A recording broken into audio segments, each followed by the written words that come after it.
because as soon as I got pregnant, I was like, that's my path. Really? You felt it right away after you got pregnant? Well, I got pregnant on the pill. So to me, that's how God talks to you. You got pregnant on the pill? Pregnant on the pill.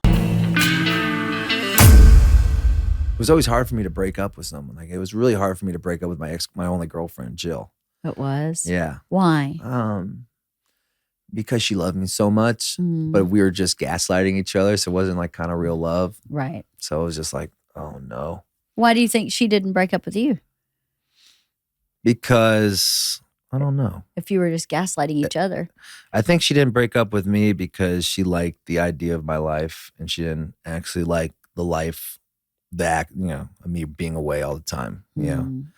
So, but also like I didn't know how to relationship. So I was like asking my friends, like, do I have to call her every day? Like all my friends like, yes, you fucking idiot. You have to call her every day. This is what a relationship is about. So I was like learning. I'm like, people learn about relationships when they're in high school. I'm learning about this when I'm 35 years old.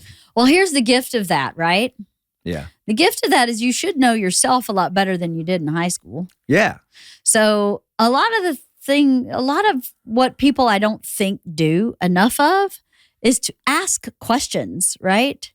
What works for you? Do you need me to call you every day? Are you going to be upset if I forget a day? Because it won't be because I'm like not missing you. It'll be because I'm busy or I just got off the beaten track. See, that's what I got to do. And you just have to ask because fortunately or unfortunately for Bert, I have no problem going, hey, dude, I need you to call me every day or whatever. Yeah. But not everybody functions that way. You need that, right? No, I don't need him to call me every day. Yeah. But I need him to call me regularly. That's what I say. Like he can't go off for a week and not hear from him for a week. Yeah. But the way he functions is I may have one day where he calls me 4 times and then the next day he doesn't call me at all. Yeah. And I'm like that too. I'm like, but I understand what the road is like. So I don't, and if I need him, I'll call him and go, hey, dude, I'm feeling disconnected. Right. Like I need to feel connected. And he'll go, oh, okay. And then we'll have a 10-minute phone call and I've gotten what I need. But I think a lot of people get in the cycle of feeling like you should know what I need. But that's not fair. That's not fair at all. So I do that all the time. That's not fair. Nobody reads minds. Me and my band do that all the time with each other. Like I get so pissed off at them because I'm married. I think my band is the longest relationship I've ever had. We've been together for 15 years now. And now that we're getting more successful, everyone has wives and stuff, I get more angsty that like we're not communicating. So now I'm like, well, you shouldn't, after 15 years, you should know how I feel. And then I realize, yeah, I'm being selfish here. This is not healthy. So now I'm like trying to communicate with my drummer and my guitar players more because like we see each other more than their wives see them. Yeah. So like we're all in a relationship together, but we just don't fuck. It's like we don't we don't release any stress. So we just hold this angst until we get on stage to hopefully release it. So it's like, you're right, I gotta communicate better. Well, it's an immature part of a brain that thinks someone can read your mind. Right. That actually developmentally, when a kid turns about 4 years old, they realize you can't read their mind. But before they're 4, they think you can. Yeah. Like it's a developmental piece. And I think whatever happens when you're that age repeats itself in high school. So if you start bad habits in a relationship in high school like that, they just kind of solidify and continue. The gift you have is it doesn't sound like you had that. So anything that you had kind of started in high school, you can correct now. You're 30-something, a lot easier. Yeah. 15 years in a band. There's no way they could know what you're thinking. Yeah. There's no way. No. And I hold these temper That's a good tantrums. practice for you. With the band. Practice with the band because they're not going anywhere. I know. Now that we're getting successful, they're not going anywhere. They're not going anywhere. And then you take that and you go, woman, let me because you've practiced it.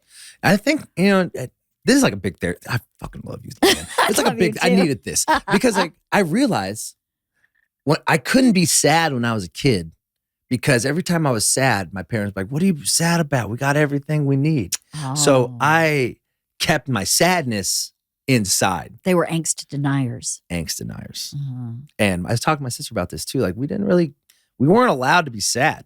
So that's why I've always had this happy mentality my whole life, even when sometimes life killing me inside that I'm living on the road, just sleeping, getting pink eye in a shitty motel, like fuck. Bed bugs. Well, what do you do with those feelings? I write them.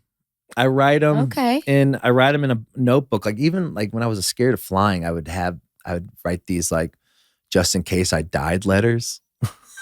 Would you really? Yeah. And everything I was feeling about my sadness. And I realized, and after that, the turbulence would go away and I'd feel better. I'm like, oh shit. I just let all my feelings out. Or nowadays I'm writing them in songs. Like all my songs are about all the angst I have. Like I like to write happy music, but my lyrics are pretty heavy. So it's like I'm just trying to figure out ways because I don't want to hold anything in anymore. I'm too old. Like, what's the point of holding darkness in you? Because that's what creates cancer, I think. Totally. It's exhausting. It's exhausting. And you don't even have to quantify your sadness.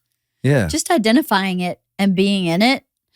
Again, the anticipation or the like trying to control something like that is so much more energy than just feeling it. The other day I woke up and I turned to Bert and I go, I just need to cry. Nothing's wrong. I just need to cry. And he was like, it's okay. So I just cried and cried and cried. And he just kind of sat there and let me cry. And I was like, okay, let's move on with our day. Yeah. I have no idea. Maybe it was stress. Yeah. Maybe I was exhausted. Maybe my hormones were fucked up. Yeah. I have no idea. I know from my childhood, I have a lot of sadness in my body. But I've always tried to just go, do I really need to know what it's about? It's there. Yeah. Just let it out. And then it can move on and clear some space. What are you looking for in a woman, do you think?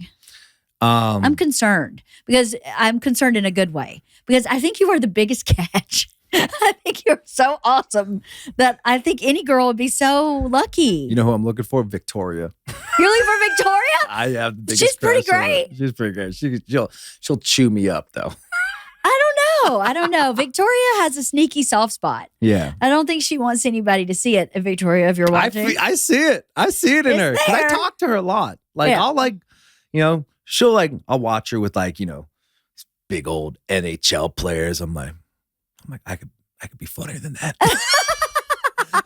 I'm like, she's a really cool chick. But I need someone who works a lot. Like the idea of Victoria. Yeah. Not probably me and Victoria and I probably aren't gonna work out. I mean, maybe Victoria. I mean, maybe. No, but you know what I'm saying? Like, yes.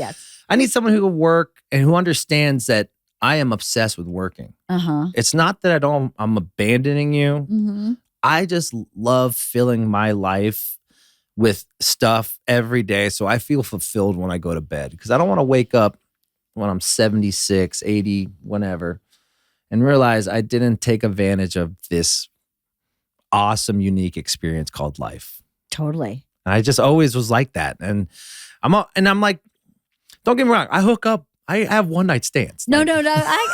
I believe me.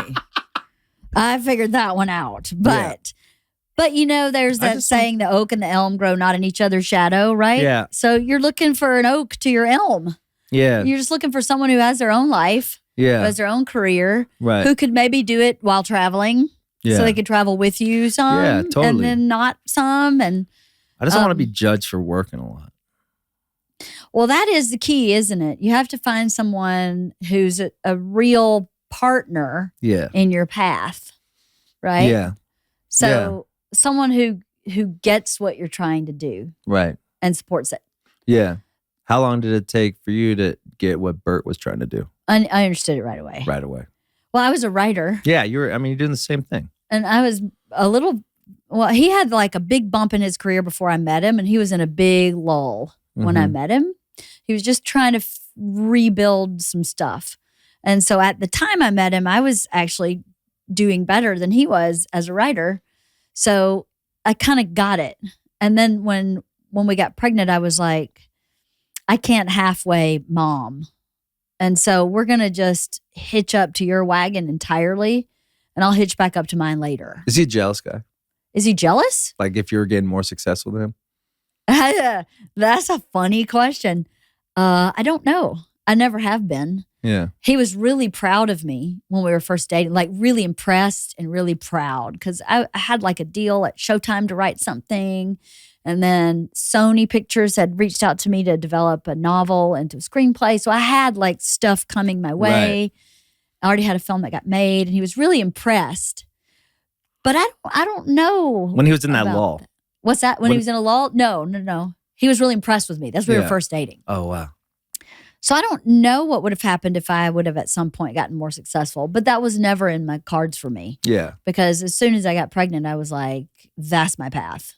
Really? You felt it right away after you got pregnant? Well, I got pregnant on the pill. So to me, that's how God talks to you. You got pregnant on the pill? I'm pregnant on the pill.